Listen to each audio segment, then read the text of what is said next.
Puerto Rico has faced years of challenges, population loss, economic turmoil, and the devastation of Hurricane Maria. Then Bad Bunny and Rimas Entertainment wrote a new narrative for the island. This is FC Explains.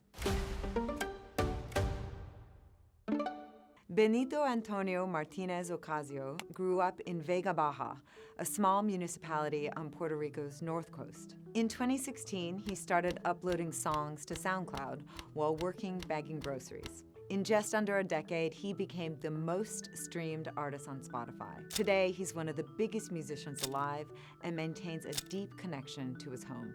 Bad Bunny has always grounded his music in the island's identity, but his 2025 album, Debí Tirar Más Fotos, went deeper than ever, weaving in salsa, San Juan sunsets, and shout-outs to local musicians and ball players. It became Spotify's most streamed album of 2025 and took home the 2026 Grammy for Album of the Year. But the album was more than a love letter.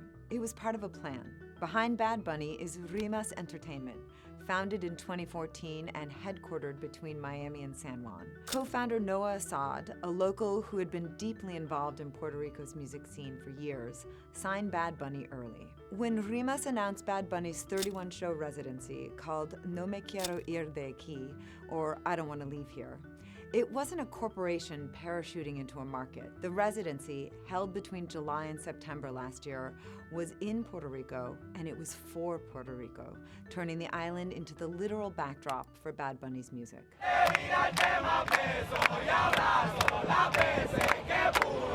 Tickets for the first 9 shows were sold exclusively in person to locals in pop-up box offices around the island. Prices ran from $45 to $250. Rimas also opened the residency's IP to local creators so they could sell their own concert merch.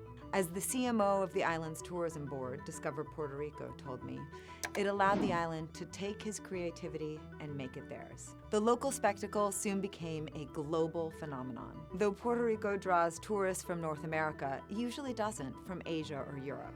Thanks to the residency, the island was able to introduce itself to people across the globe.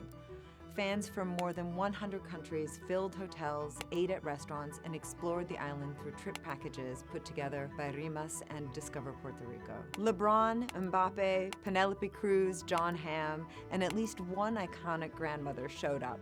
Ultimately, the residency generated an estimated $713 million in direct economic impact. It's a staggering number anywhere, but especially meaningful given what the island has been through.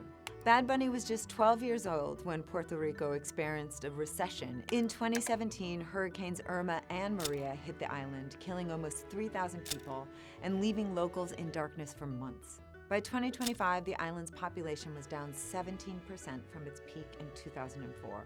The final show of Bad Bunny's residency fell on the anniversary of Hurricane Maria. 8 years after the lights went out, Bad Bunny and Rimas didn't just pay tribute to Puerto Rico, they turned it into the world stage and made sure the money followed.